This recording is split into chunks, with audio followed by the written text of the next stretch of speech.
안녕하세요. 황혼실화록입니다. 구독과 좋아요는 큰 힘이 됩니다. 감사합니다. 누구나 살다 보면 인생이 버거울 때가 있죠. 살라는 건지 죽으라는 건지, 하늘은 나에게만 왜 이러는 건지, 원망 섞인 물음을 허공에 대고 울부짖을 때도 많았습니다. 안녕하세요. 저는 김연아라고 합니다. 올해 56. 이제는 나이 밝히는 것도 부끄럽지 않은 나이가 되었네요. 2번의 결혼, 2번의 사별. 누구는 그러더군요. 지질이 복없는 년. 또 누구는 남편 잡아먹은 년. 첫 번째 남편은 교통사고로, 두 번째 남편은 갑작스런 심장마비로 세상을 떠났습니다. 27에 처음 과부가 되고 42에 다시 과부가 되었습니다. 두 번째 시어머니의 원망 어린 눈빛은 지금도 잊을 수가 없습니다. 네가 우리 아들 죽였어. 네가. 장례식장에서 쓰러지며 내뱉은 그 한마디는 제 가슴에 비수처럼 꽂혔습니다. 사람들의 수군거림을 견딜 수가 없었습니다. 마을을 떠나야 했습니다. 그렇게 저는 도망치다시피 연고가 없고 최대한 아무도 나를 알아보지 못하는 곳으로 떠났습니다. 발길이 닿는 대로요. 짐 가방 하나 들고 무작정 터미널로가 당장 내키는 곳으로 표를 끊고 그렇게 저는 지금의 이곳에 살게 되었지요. 살고자 간 게 아니었기에 처음엔 그저 유령처럼 살았습니다. 잠이 오면 잠을 자고 배가 고프다 싶으면 속을 채우고 그렇게 살다 시간이 흐르겠지 싶었습니다. 산다는 게 참 재밌죠. 돈이 떨어지니 살기 위해 일자리를 찾게 되고 일을 하다 보니 또 인연이 생기고 처음 이 마을에 왔을 때 저는 그저 투명인간처럼 지내고 싶었습니다. 그런데 마을 사람들은 그냥 두질 않더군요. 아가씨, 어디서 왔어? 슈퍼 할머니가 물었을 때 저는 대충 얼버무렸습니다. 서울이요. 혼자 왔어? 여긴 일자리도 없는데. 그냥 좀 쉬려고요. 할머니는 더 묻지 않았습니다. 대신 며칠 후 절 아래 빈 가게 주인을 소개해 주셨죠. 여기 빈지 오래됐는데 식당이라도 해보지 않겠어? 월세 싸게 해줄게. 거절할 이유가 없었습니다. 그나마 할 줄 아는 거라곤 밥하는 일이었으니까요. 그렇게 시작한 작은 백반집. 처음엔 손님이 거의 없었습니다. 그런데 마을 어르신들이 하나둘 들르기 시작했습니다. 혼자 사는 것 같은데 여기 길은 알아? 이거 김치 담갔는데 좀 가져가. 겨울 되면 추울 텐데 이불 여분 있으면 갖다 줄까? 처음엔 낯설었습니다. 이렇게 이유 없이 베푸는 사람들이 있다는 게 시간이 지나며 마음이 조금씩 녹았습니다. 절에 다녀오시는 보살님들이 단골이 되어주셨고 등산객들이 입소문을 타고 찾아오기 시작했습니다. 여기 백반이 정말 맛있어요. 집밥 같아. 누군가의 그 말 한마디에 울컥했던 기억이 납니다. 저는 지금 이 마을이 참 좋습니다. 사람은 사람이 살리는 거더라고요. 죽고 싶었던 제가 다시 살아난 건 이 마을 사람들 덕분이었습니다. 그렇게 저도 모르는 새 오고 가며 정을 나누다 보니 어느덧 10년이 흘렀습니다. 마음 한편에 얼어붙었던 것들이 조금씩 녹아내리는 것 같기도 했습니다. 하지만 여전히 누군가를 제 곁에 둘 용기는 없었습니다. 사랑이란 감정은 이미 제 삶에서 지워버린 단어였으니까요. 그저 이렇게 하루하루를 살아내는 것만으로도 충분하다고 스스로를 다독이며 살았습니다. 그러던 어느 날이었습니다. 제 삶에 예상치 못한 인연 하나가 들어왔습니다. 그리고 그 인연이 제 인생을 송두리째 흔들어 놓을 거라는 걸 그때의 저는 전혀 꿈에도 몰랐습니다. 그날도 여느 때와 다름없는 평범한 오후였습니다. 손님이라곤 점심때 다녀간 보살님 2분이 전부였고 저는 설거지를 하며 라디오를 듣고 있었습니다. 딸랑 마이너스 문 여는 소리에 고개를 들었습니다. 어서 오세요. 회색 승복 차림의 남자가 들어왔습니다. 절 근처 백반집이다 보니 스님들이 종종 들르는 건 익숙한 일이었습니다. 그런데 그분은 뭔가 좀 달랐습니다. 커다란 보따리 하나를 메고 손에는 낡은 가방까지 스님이 저렇게 짐을 들고 다니나? 식사 될까요? 네, 앉으세요. 남자는 무거운 짐을 바닥에 내려놓고 구석 자리에 앉았습니다. 저는 평소처럼 밥과 국, 반찬들을 정성스레 차려냈습니다. 남자는 조용히 합장을 하고 식사를 시작했습니다. 천천히 묵묵히. 저는 설거지를 하며 슬쩍슬쩍 그 사람을 봤습니다. 구석에 놓인 짐들이 자꾸 눈에 들어왔어요. 어디 가시는 걸까? 남자는 조용히 합장을 하고 식사를 시작했습니다. 천천히 묵묵히. 그런데 음식을 참 복스럽게도 드시더군요. 나도 모르게 더 챙겨주고 싶을 정도로요. 저는 부엌으로 가서 제가 먹으려고 따로 묻혀둔 도라지나물을 조금 담아냈습니다. 이것도 좀 드셔보세요. 남자는 고개를 숙여 조용히 인사했습니다. 감사합니다. 그리고 그 나물도 한 젓가락 한 젓가락 정성스럽게 드셨습니다. 식사를 마친 남자가 계산을 하려고 일어났습니다. 남자는 10,000원짜리를 내밀며 말했습니다. 음식이 참 맛있었습니다. 다음에 어머니 모시고 또 오겠습니다. 네, 그러세요. 감사합니다. 그렇게 구석에 놓아두었던 커다란 보따리와 낡은 가방을 들어 올렸습니다. 무거운 짐을 메고 나서는 그 뒷모습이 왠지 어깨가 무거워 보였습니다. 며칠이 흘렀습니다. 이른 아침 대부분 손님 발길이 드문 시간이었죠. 그런 터라 저는 아직 장사 준비를 하는 중이었습니다. 부엌에서 나물 손질을 하고 있는데 가게 문이 열렸습니다. 어서 오세요. 고개를 드는 순간 눈이 마주쳤습니다. 지난번 그 남자였습니다. 그런데 옆에 할머니 한 분을 부축하고 계셨어요.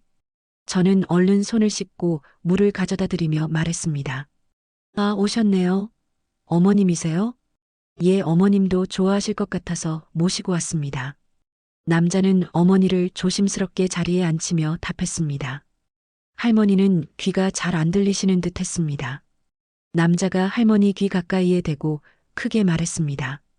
어머니, 여기 앉으세요. 할머니가 고개를 끄덕이셨습니다. 저는 백반 2그릇을 정성껏 차려냈습니다. 남자는 어머니 앞에 반찬 그릇들을 하나하나 가까이 당겨드렸습니다. 어머니, 이것도 드셔보세요. 입 모양을 크게 하며 말하는 모습이 참 다정해 보였습니다. 할머니가 나물 한 점을 드시더니 고개를 끄덕이셨어요. 맛있네.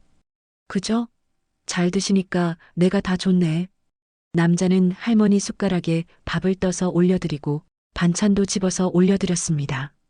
그 모습을 보는 제 마음이 왠지 따뜻해졌습니다. 할머니와 남자는 밥그릇을 깨끗이 비우셨습니다. 남자가 어머니를 부축해 일으키며 계산대로 왔습니다. 잘 먹었습니다. 네, 어머님 입맛에 맞으셨나 봐요. 남자는 잠시 망설이더니 조심스럽게 말을 꺼냈습니다. 실은 제가 더 이상 스님은 아닙니다. 그는 삭발한 머리를 만지며 말을 이었습니다.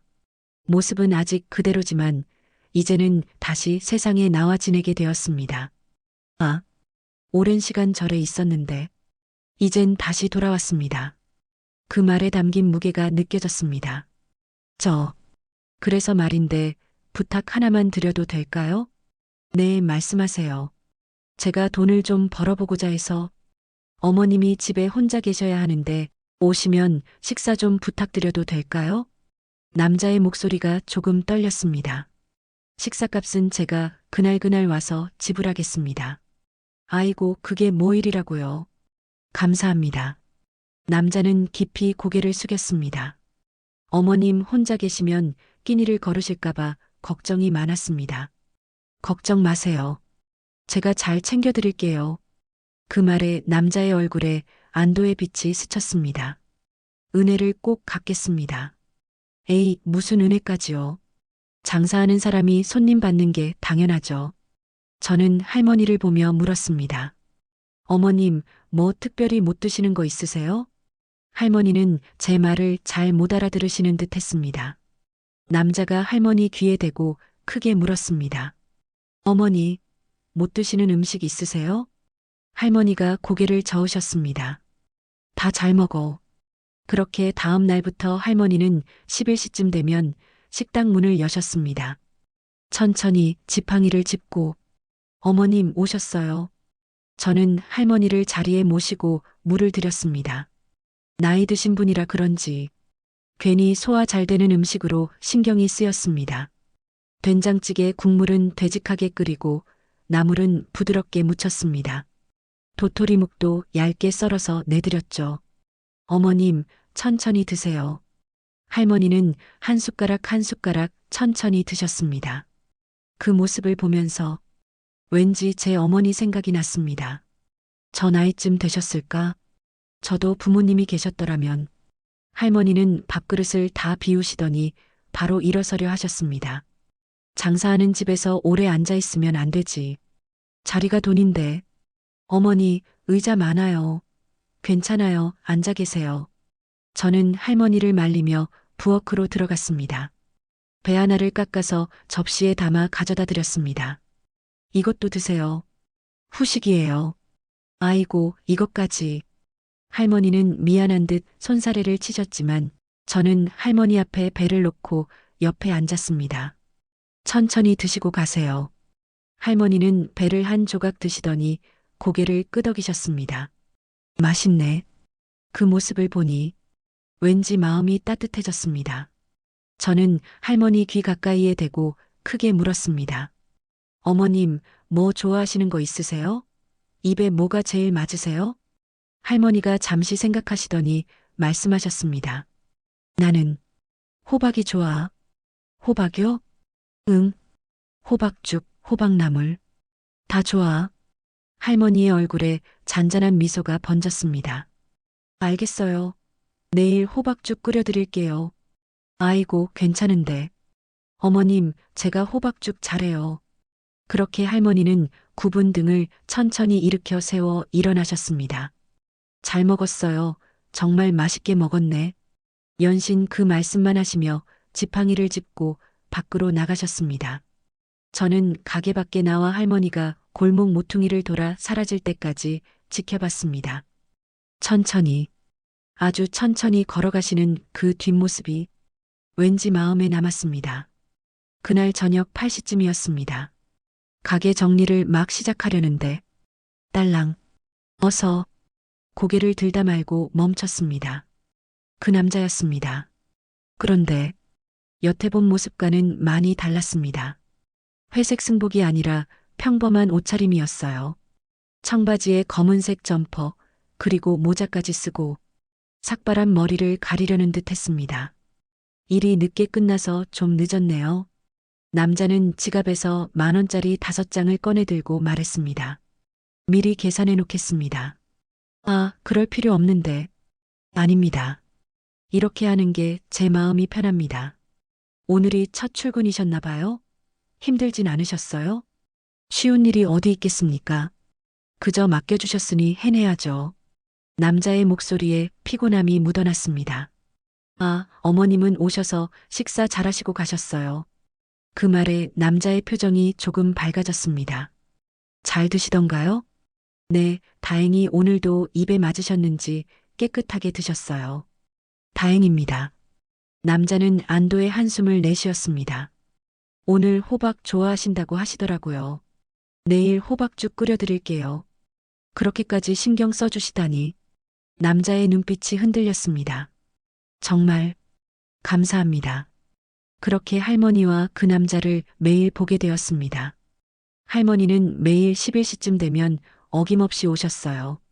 천천히 지팡이를 짚고 가게 문을 여시면 어머님 오셨어요. 저는 할머니를 맞이하는 게 어느새 일상이 되었습니다. 호박죽을 끓여드린 날 할머니는 그릇을 깨끗이 비우시며 말씀하셨죠.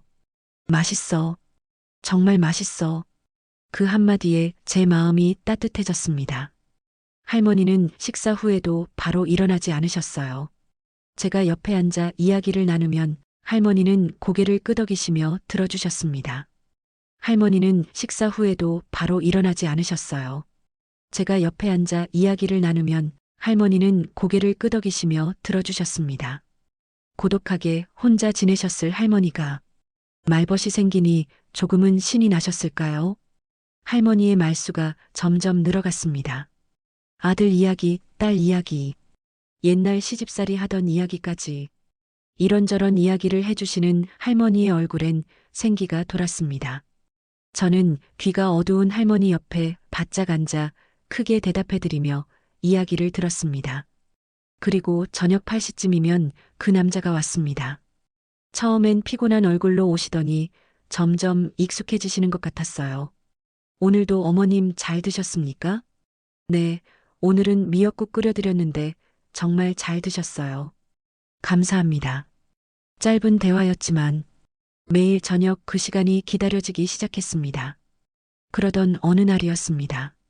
같은 시각 저녁 8시쯤 여느 때처럼 가게 문을 열고 그가 왔습니다. 오늘도 어머님 잘 드셨습니다. 감사합니다. 네. 인사를 하고 돌아서는데 꼬르륵 하고 그의 배에서 소리가 크게 울렸습니다. 남자의 얼굴이 붉어졌어요. 저기, 식사하셨어요? 아, 아직. 원래 집에 가서 먹습니다. 이 시간까지 저녁을 매일 안 드신 거예요? 아무래도 어머니가 혼자 계시다 보니 제 가슴이 먹먹해졌습니다. 기다려보세요. 금방 차릴 테니까 드시고 가세요. 아닙니다. 괜찮습니다. 괜찮긴요. 앉아 계세요. 저는 부엌으로 들어가 부지런히 상을 차렸습니다. 그 사이 남자는 휴대폰을 꺼내 어머니께 전화를 걸었습니다. 어머니, 잘 계세요? 네. 곧 들어갈게요. 상을 차려내오며 혼자 먹게 두기가 그래서 저도 슬며시 앞에 앉았습니다. 드세요. 감사합니다. 남자는 조용히 식사를 시작했습니다. 저는 물을 따라주며 조심스럽게 물었습니다. 어디서 일하세요? 건설 현장입니다. 아, 힘드시겠어요. 괜찮습니다. 일당이 나쁘지 않아서. 그런데 언제부터 절에 계셨어요? 남자가 잠시 생각하더니 대답했습니다. 22에 군대 다녀와서 바로 출가했습니다.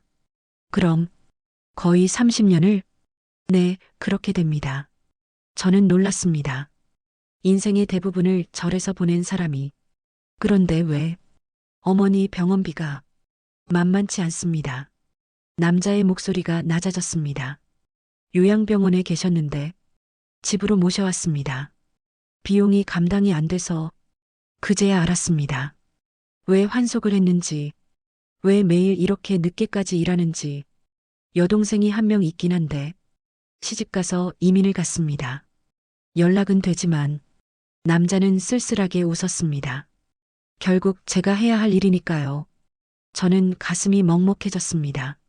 말없이 반찬 그릇을 남자 쪽으로 밀어주었습니다. 더 드세요. 남자도 그 그릇을 받으려 손을 뻗었습니다. 그때였습니다. 손등이 살짝 닿았습니다. 따뜻했습니다. 남자의 손이 멈칫했고 저도 그대로 굳어버렸습니다. 1초, 아니 그보다 짧은 순간이었을까요? 남자가 먼저 손을 거두며 작게 말했습니다. 아, 죄송합니다. 귓불까지 붉어진 얼굴로. 아니요. 저도 황급히 손을 무릎 위에 올려놓았습니다. 가슴이 두근거렸습니다. 이상했습니다. 그저 손이 닿은 것뿐인데 이렇게 오래 여운이 남다니. 언제 이런 기분을 느껴봤던가. 어색한 침묵이 흘렀습니다. 저는 목소리를 가다듬고 물었습니다. 저기, 조남이 어떻게 되시나요? 남자가 고개를 들었습니다.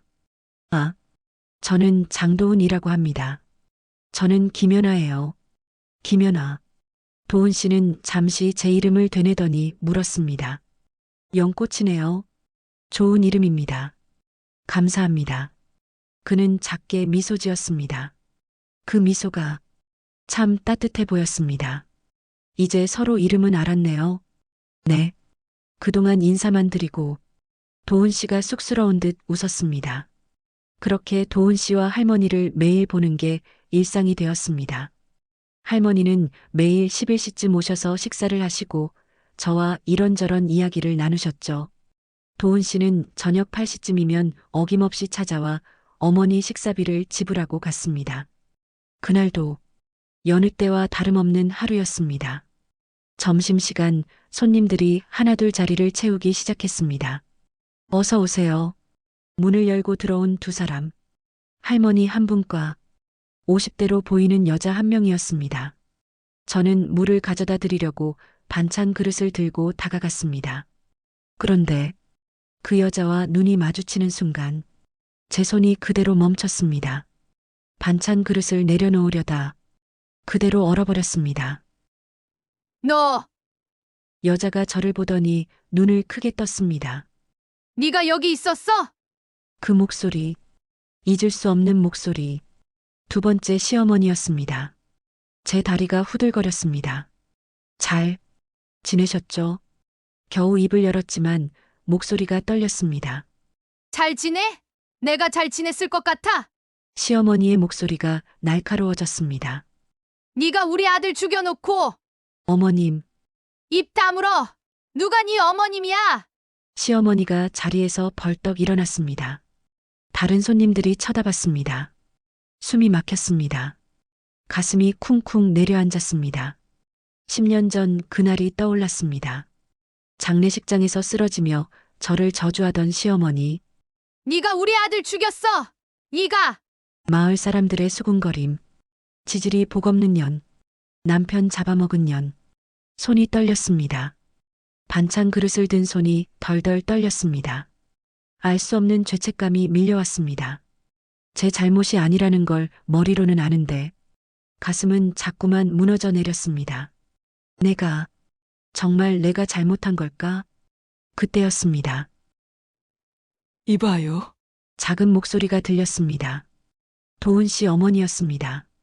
할머니가 천천히 수저를 내려놓으시고 시어머니를 보셨습니다. 자식 잃고 피토하는 심정 어찌 말로 다 설명하겠어요. 할머니의 목소리가 조용히 퍼졌습니다.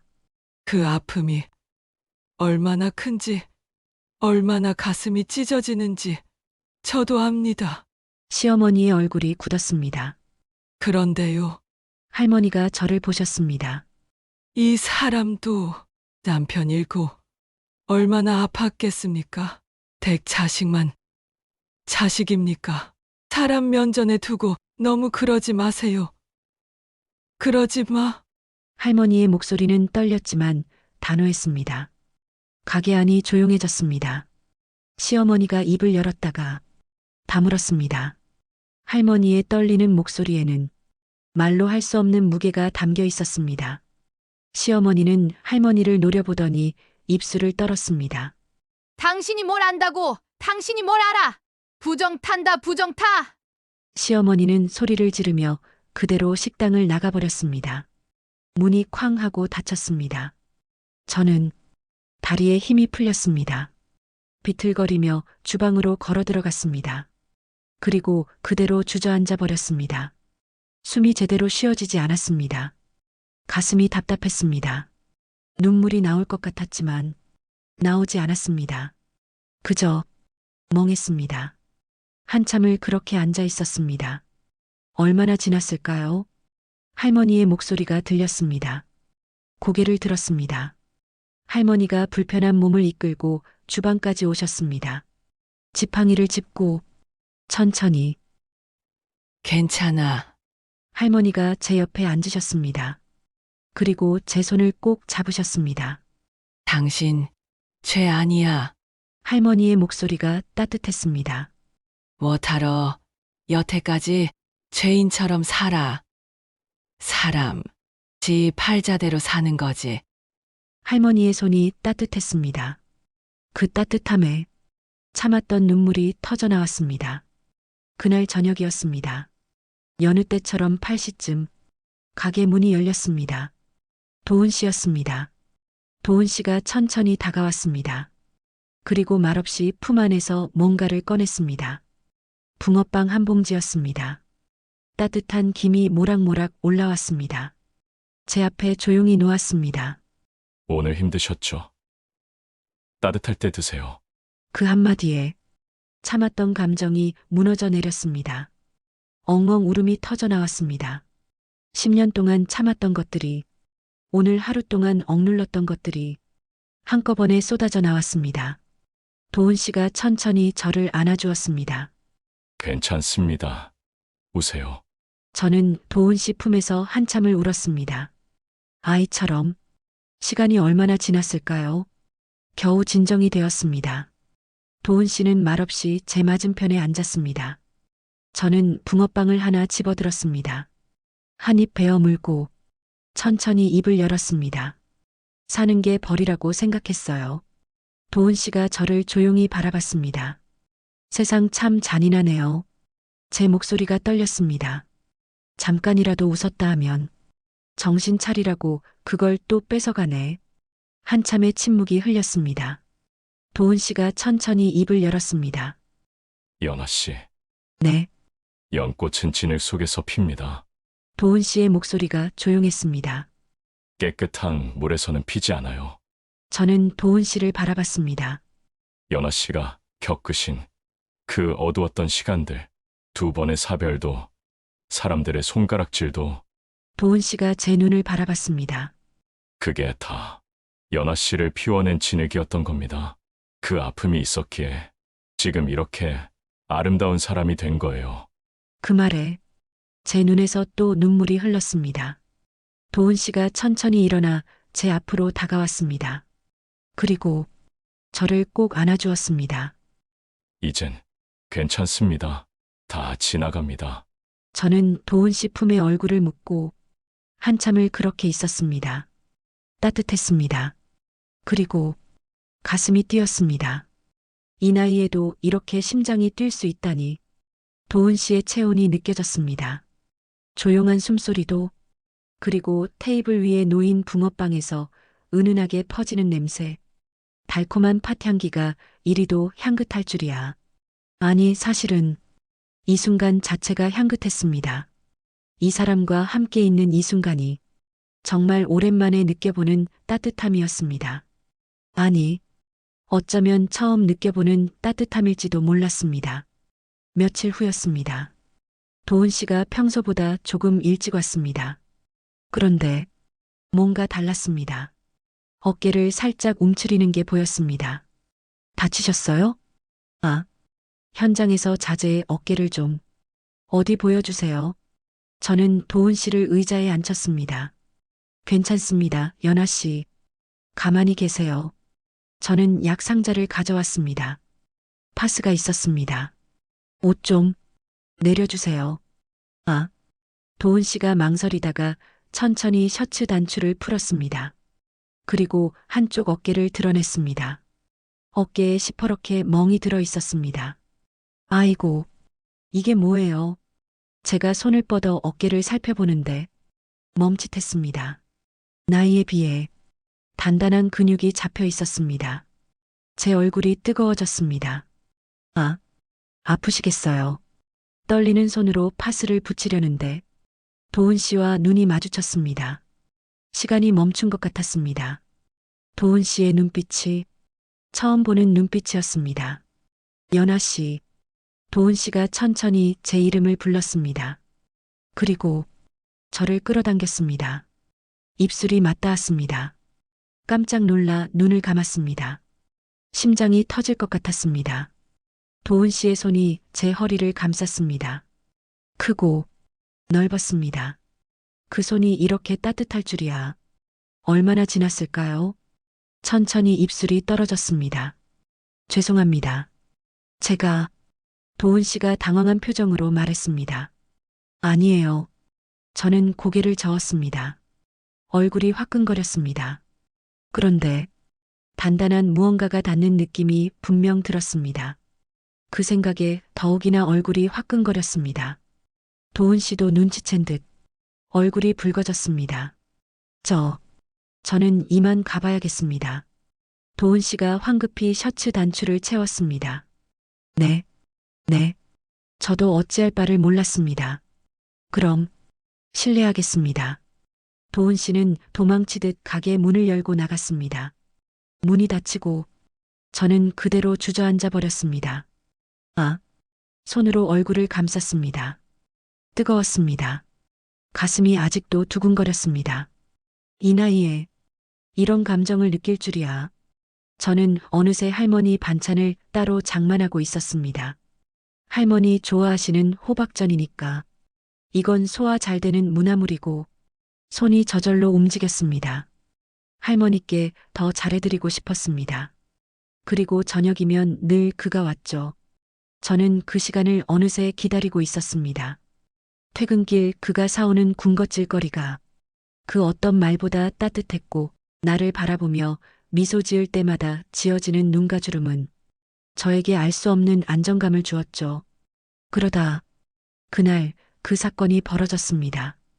도은 씨가 옛날 통닭을 한 마리 포장해 왔어요. 마주 앉아 함께 나눠 먹었습니다. 이런저런 이야기를 하다가 우연히 나의 이야기가 나왔습니다. 그럼 도은 씨는 쉰하나?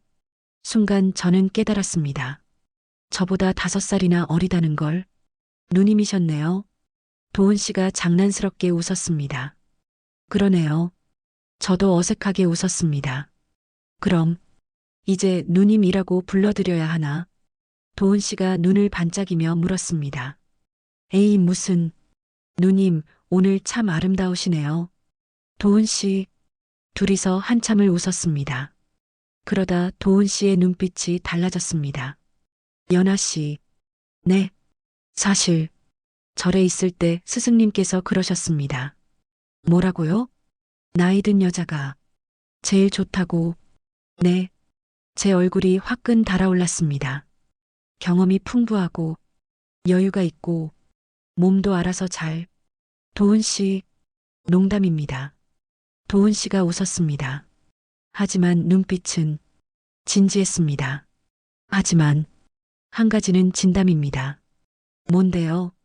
제가 연아 씨를 사랑하나 봅니다. 그 말에 제 심장이 쿵 내려앉았습니다. 도은 씨가 천천히 손을 뻗어 제 손을 잡았습니다. 5살 차이가 뭐 대수입니까? 저는 상관없습니다. 도은 씨, 오히려 누님이 더 좋은데. 도은 씨가 장난스럽게 웃었습니다.